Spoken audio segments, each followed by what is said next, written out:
안녕하세요. 주말 잘 보내셨나요? 이번 주 목요일 날 근원 CPI 지수 발표가 있어요. 월가에서는 CPI 지수가 높게 나올 것이라고 예상하고 있어요. 증시에는 안 좋은 영향을 줄 것 같아요. 하지만 9일부터 12일까지 CES가 개최되기 때문에 미국 증시의 분위기를 반전시킬 수도 있습니다.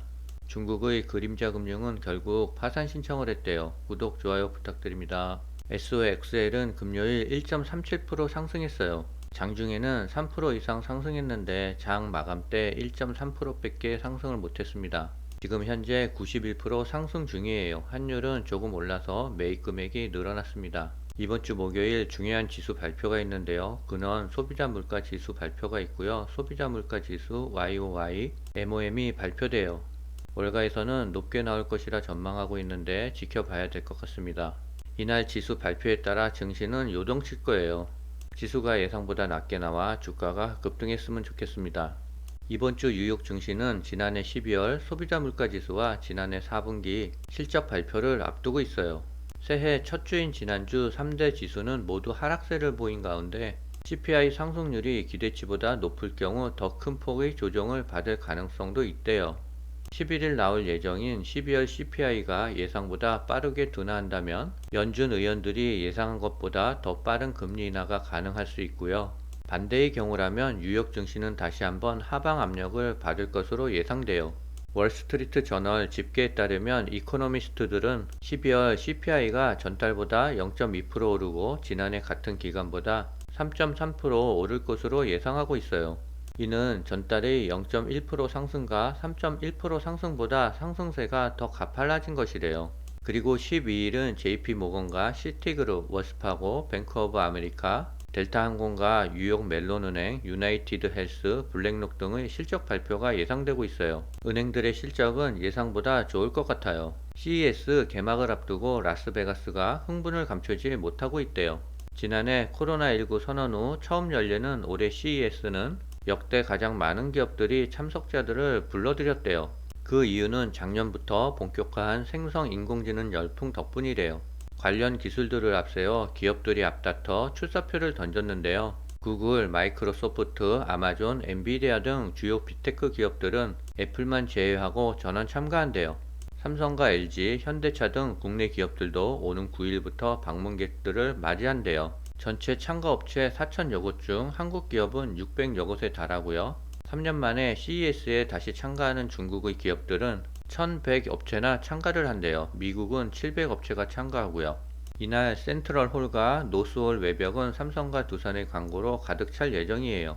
삼성전자는 모두를 위한 AI라는 문구를 내걸었고요. 삼성은 올해 CES를 관통하는 주제인 AI와 관련된 신기술을 내놓을 예정이에요. 서버나 클라우드를 거치지 않고 스마트폰, PC 등 기기 내에서 생성 AI를 탑재한 온디바이스 AI 기술이 올해 CES를 통해 본격화할 것으로 보인대요. 온디바이스 관련주들이 들썩거릴 것 같습니다. 이번에 개최되는 CES로 증시는 훈풍이 불어올 것 같습니다. 중국의 그림자 금융 중추그룹이 결국 파산 신청을 했대요. 초과 채무가 40조 원에 달하는 중국 그림자 금융의 상징인 중추그룹이 결국 파산 신청을 했다고 보도가 나왔어요.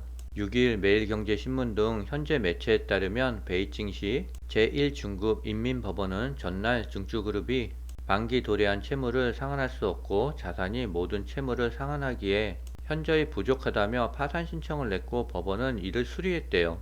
한때 자산 규모가 183조에 달했던 중추그룹은 중국 그림자 금융의 대명사로 불리며 부동산 개발 업체들의 자금줄 역할을 해왔대요. 그림자 금융은 은행처럼 신용을 창출하면서도 은행과 같은 규제를 받지 않는 금융기업이나 금융상품을 말한대요. 중국 당국이 부동산 과열을 막기 위해 2020년 하반기부터 엄격한 규제에 나서면서 부동산 시장이 장기 침체하자 심각한 자금난에 빠졌었대요. 이 사태를 두고 직폴트에 직면한 헝다와 비구이안 등은 중국 부동산 개발업체들의 유동성 위기가 그림자 금융으로 확산될 수 있다는 우려의 목소리가 나오고 있어요. 다만 중국 당국이 금융 안정을 위한 강력한 의지와 능력이 있고 문제가 발생하면 여파를 최소화하기 위해 개입할 것이기 때문에 그림자 금융의 문제가 은행권 전반의 시스템적인 위험을 초래할 가능성은 크지 않다라는 관측도 있어요. 하지만 내일 중국 시장은 영향을 받을 것 같습니다. 중국 CATL이 인도네시아 최대 국영 니켈 생산 기업인 아네카 탐방에 6천억 원 규모의 지분 투자를 단행했대요. 배터리 광물 공급망에 대한 중국 투자가 늘어나면서 세계 시장에서 1위를 지키고 있는 한국의 자리를 위협하고 있대요. CATL과 안탐은 향후 합작법인을 설립한 뒤 니켈 광석 처리 기술인 고압 산침 출법을 활용한 정제련소를 운영할 예정이고요. 또한 배터리 생산시설과 리튬이온 배터리 공장 설립도 공동으로 추진한대요. 인도네시아는 세계 최대 니켈 매장국이래요. 이를 바탕으로 인도네시아 정부는 2030년까지 60만 대의 전기차를 생산하겠다는 목표를 세우고 있대요. 인도네시아를 전기차 배터리 생산 허브로 만들겠다라는 목표라고 합니다. 중국의 그림자 금융 파산으로 내일 중국 증시가 어떤 영향을 받을지 모르겠습니다. 내일 증시도 화이팅 하면서 잘 대응해야 될 것 같습니다. 오늘은 여기까지입니다.